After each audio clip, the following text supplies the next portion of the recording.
Assalamu alaikum wa rahmatullahi wa barakatuh. Peace be upon you all and welcome to the channel. In this video we will cover copying in Java. We will cover the different types of copying as well as the nature of each type of copying. But we will not cover examples for this lecture, or rather we will cover an example for one particular form of copying, but actually, I will leave them both for their respective lectures. That way it is organized in a streamlined fashion. But before we begin, بسم الله الرحمن الرحيم الحمد لله رب العالمين والصلاة والسلام على أشرف الأنبياء والمرسلين سيدنا محمد وعلى آله وصحبه ومن تبعهم بإحسان إلى يوم الدين وارض اللهم عنا معهم أجمعين اللهم آمين اللهم صل على محمد وعلى آل محمد كما صليت على إبراهيم وعلى آل إبراهيم وبارك على محمد وعلى آل محمد كما باركت على إبراهيم وعلى آل إبراهيم في العالمين إنك حميد مجيد. We begin in the name of Allah, the most merciful in this life and in the hereafter, and we thank Him for all of His blessings that He has bestowed upon us, for they are innumerable. And we pray that we follow in the footsteps of Prophet Muhammad, peace be upon him, and his fellow companions. Amen. We also ask for prayers and blessings to be bestowed upon Prophet Muhammad, peace be upon him, and his family, as they were bestowed upon Prophet Ibrahim and his family. Now, with regards to copying, we will be referring to objects or reference data types, because primitive data types only have, well, rather they do not have the copying functionality that we will discuss here, or the nature of the copying functionality that we will discuss for this lecture. So we will be solely discussing objects instead of primitive or primitive data types. So we will discuss reference data types or reference variables or objects. With regards to copying, we have two forms of copying for objects. Let me extend this line here like so. Yeah, this is much easier than creating a new line every time. Live and learn. Hanging on the edge of tomorrow, live and learn, you will never find. I do not remember the rest of the lyrics. This is a song from one of the Sonic the Hedgehog games. Okay. The first form is known as a shallow copy, and we will cover why it is called a shallow copy. And the other one is known as a deep copy. What is the difference between a shallow copy and a deep copy?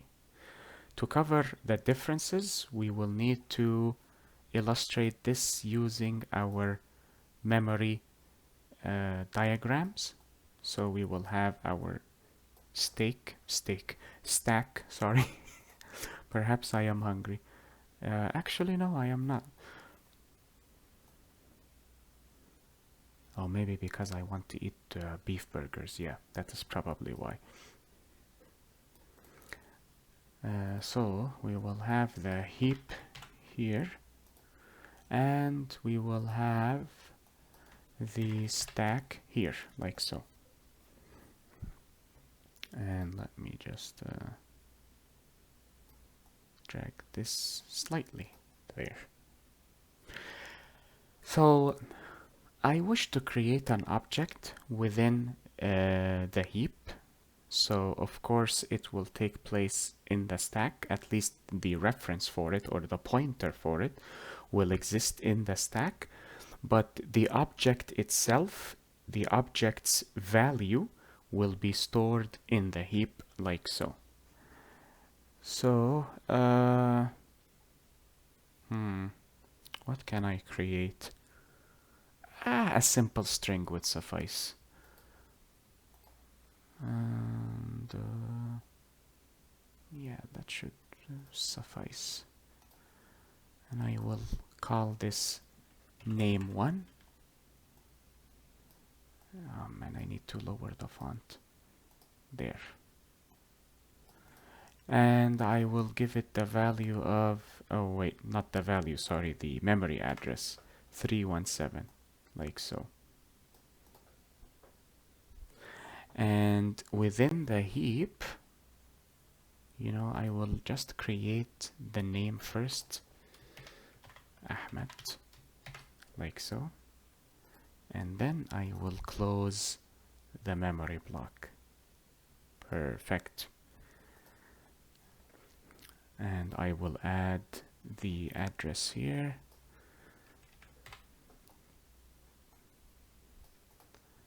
And I will add the name of the variable here as well for clarification. And there we have it. Here is the pointer. Now we have seen an example of this in the what was the name of that lecture, Ya Rabbi? Oh God, what was the name of that lecture? Yes, the passage by argument, passage by value or reference lecture. We covered that there, but we will cover it here again because it is related to copying.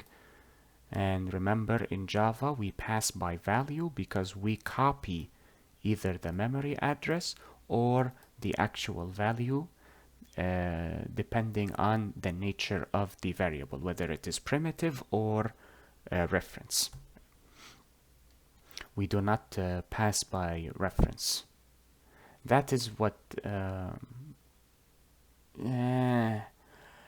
I guess that is what we are trying to achieve through deep copy to a certain degree, but we will not discuss this analogy to avoid confusing any of you. Now, if I create a new string and I call it name2, like so,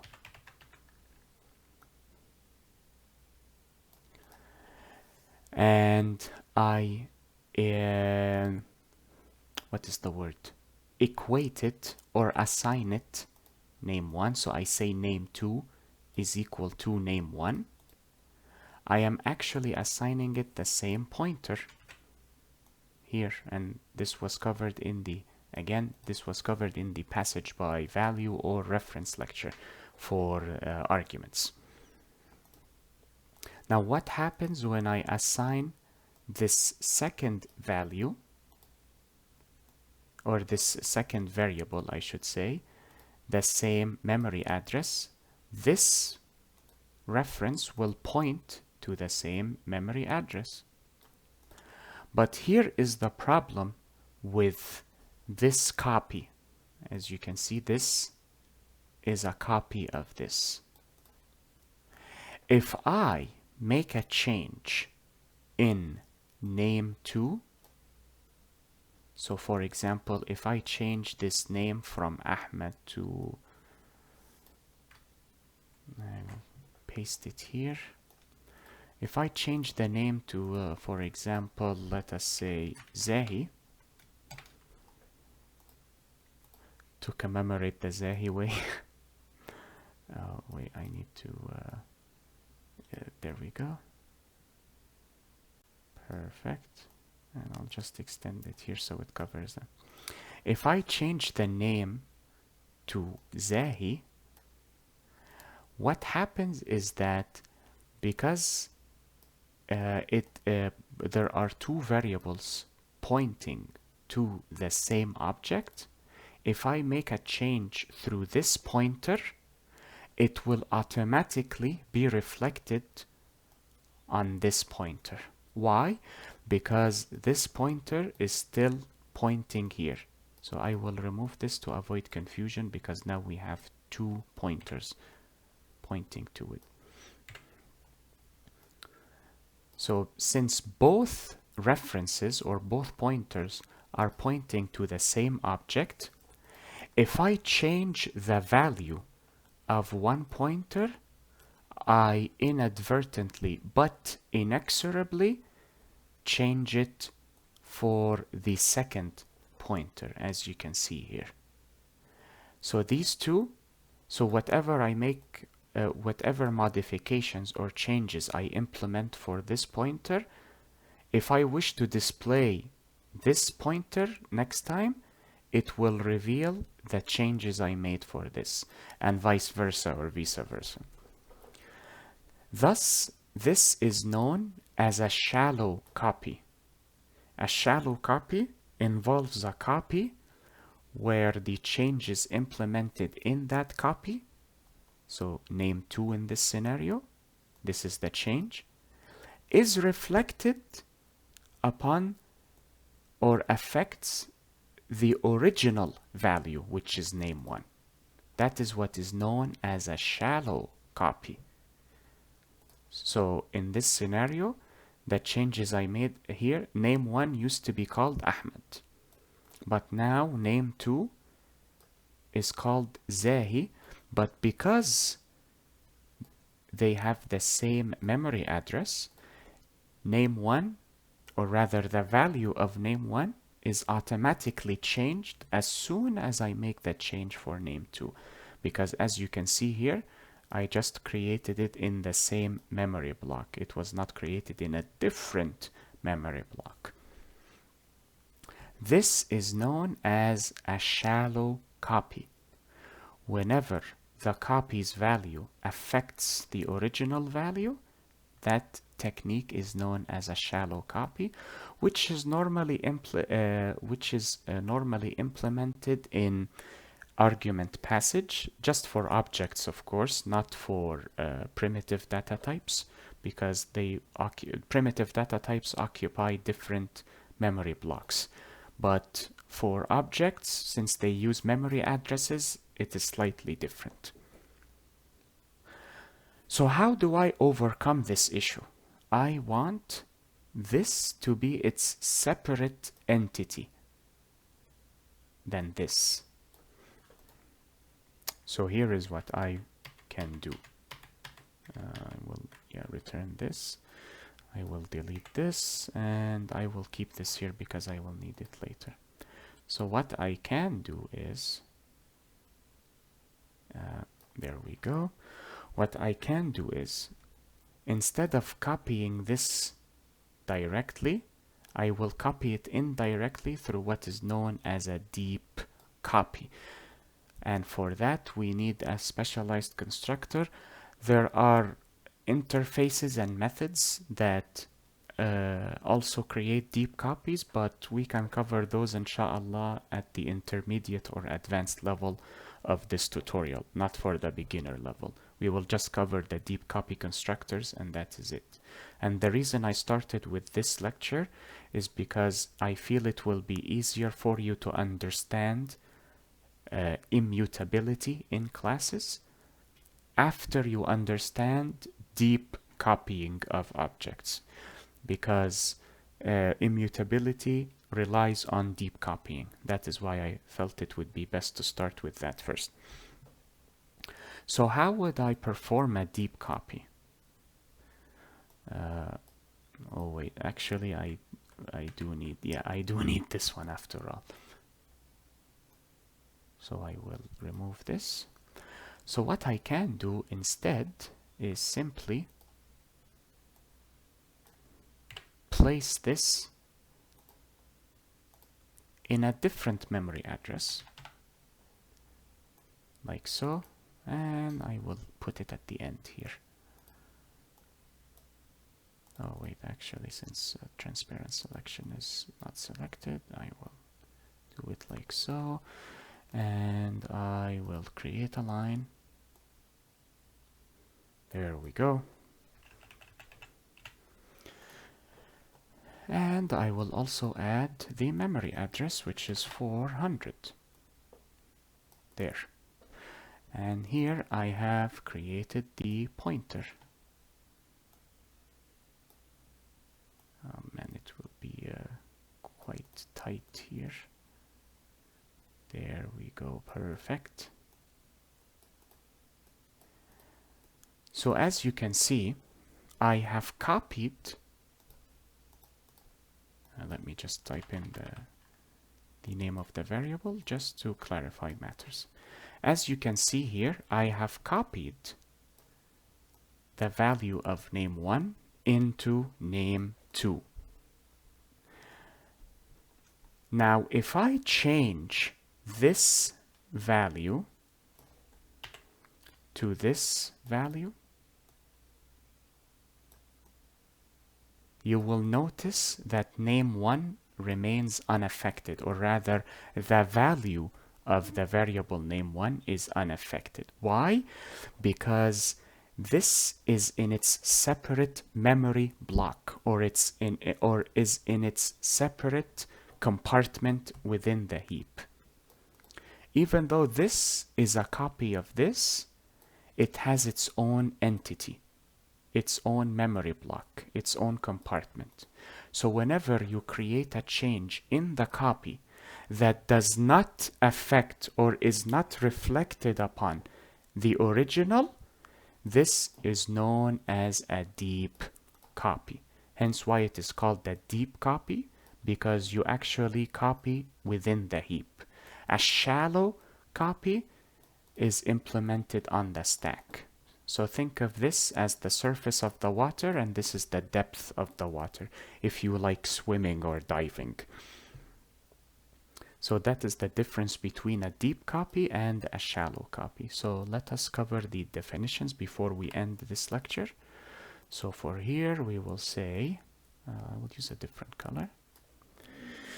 A shallow copy is a copy